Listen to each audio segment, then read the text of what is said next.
जी हाँ, Coke studio season 15 launch हो चुका है। अभी तक इसके सिर्फ 2 ही गाने रिलीज हुए हैं, लेकिन हमेशा की तरह ये लोगों में बहुत मकबूल हो रहा है। कोक स्टूडियो कब और कैसे शुरू हुआ? क्या वजह है कि कोक स्टूडियो पाकिस्तान बहुत ही ज्यादा सक्सेसफुल और फेमस प्लेटफॉर्म है? क्या Coke Studio Pakistan Coke Studio India से ज्यादा बेहतर है? और क्या कोक स्टूडियो पाकिस्तान की कामयाबी के पीछे किसी डेविल्स नोट का हाथ है? तो हम आपको बताने वाले हैं some of the secrets of Coke Studio Pakistan, इन सब सवालों के जवाब और बहुत कुछ। तो सब्सक्राइब करें, लाइक करें और शेयर करें। Welcome everyone. 15 मिलियन सब्सक्राइबर्स और 4.5 बिलियन व्यूज के साथ कोक स्टूडियो पाकिस्तान का 8वां बड़ा यूट्यूब चैनल है और सिर्फ मोनेटाइजेशन की मद में ही ये मिलियंस ऑफ डॉलर्स बना चुके हैं।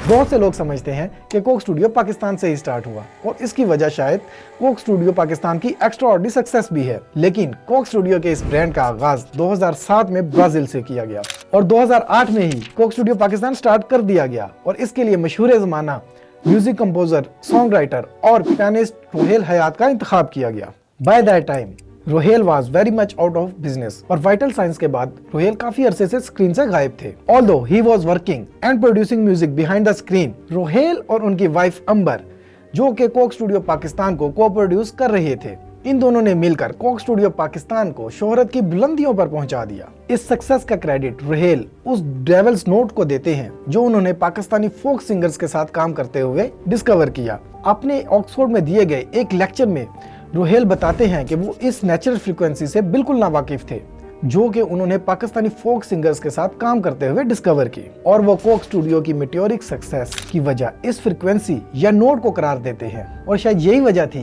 कि अंबर और रोहेल की प्रोडक्शन कंपनी का नाम भी फ्रीक्वेंसी मीडिया था। खैर जनाब, कोक स्टूडियो पाकिस्तान के पहले 5 सीजन ने ही तबाही मचा दी थी। Although by that time Coke Studio India भी लॉन्च हो चुका था, लेकिन it was more than obvious कि Coke Studio India stands nowhere close to Coke Studio Pakistan. अब उसकी क्या वजह थी, इस पे हम जरा बाद में आएंगे, लेकिन पहले देखते हैं कि रोहेल हयात और कोक स्टूडियो पाकिस्तान का ड्रॉप सीन कैसे हुआ। By the end off season 4 Rohel और उनकी वाइफ के दरमियान डिफरेंसेस बहुत ज्यादा बढ़ चुके थे और बिलाखिर रोहेल और अंबर की डाइवोर्स हो गई। रोहेल ने मायूसी की हालत में कोक स्टूडियो सीजन 6 कंप्लीट किया, बल्कि ये भी कहा जाता है कि रोहेल 8 एपिसोड्स की बजाय 6 एपिसोड करके ही कोक स्टूडियो पाकिस्तान छोड़ के चले गए। इस वक्त तक कोक स्टूडियो पाकिस्तान मोनोटनी का शिकार हो चुका था और ऑडियंस बहुत ज्यादा फोक म्यूजिक सुन सुनकर तंग आ चुके थे और वो कुछ नया चाहते थे।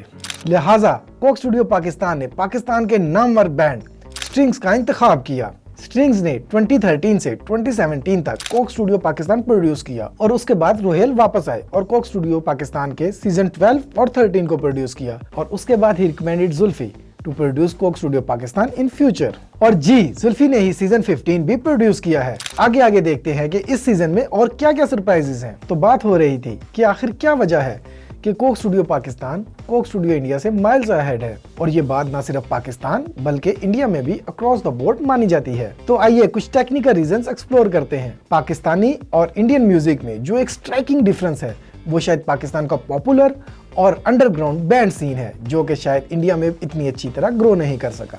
इसकी वजह शायद a very strong Bollywood influence on the music industry in India है, क्योंकि पाकिस्तान में फिल्म इंडस्ट्री ऑलमोस्ट डेड है, तो शायद इस वजह से पाकिस्तान की म्यूजिक इंडस्ट्री इंडिपेंडेंटली ग्रो कर सकी। इंडिया में ऑलमोस्ट तमाम म्यूजिक लेजेंड्स बॉलीवुड से कनेक्टेड है, जबकि पाकिस्तान में म्यूजिक आइकन्स बैंड कल्चर से ऊपर आए हैं। यही वजह है कि इंडिया में हर नया आर्टिस्ट बॉलीवुड में अपना नाम बनाने की कोशिश में नजर आता है। This is what has resulted in the lack of experimentation with different genres and has hurt the creative process in India's music industry. Bollywood के सॉन्ग्स आर्टिस्ट की इंडिपेंडेंट क्रिएशन नहीं होती, बल्कि उनसे वो गाने बनवाए जाते हैं जो कि फिल्म में फिट हो सके। लेकिन जनाब, हम तो हमेशा की तरह होपफुल हैं कि कोक स्टूडियो इंडिया हमें एक दिन जरूर सरप्राइज देगा, क्योंकि उनके पास भी बेहतरीन किस्म के म्यूजिक कंपोजर्स और लेजेंड्स मौजूद हैं। तो ये था जनाब कोक स्टूडियो पाकिस्तान का एक छोटा सा हिस्ट्री टूर। उम्मीद है आपको पसंद आया होगा और हम लाते रहेंगे आपके लिए पाकिस्तान, इंडिया और दुनिया भर से कामयाब तरीन और नाकाम तरीन ब्रांड्स और प्रोडक्ट्स की सच्ची कहानियां, जिनको सुनकर आप हैरान और परेशान रह जाएंगे। तो क्या ख्याल है, फिर सब्सक्राइब करें चैनल को, कमेंट्स में अपना फीडबैक जरूर दीजिएगा। Until then, good bye.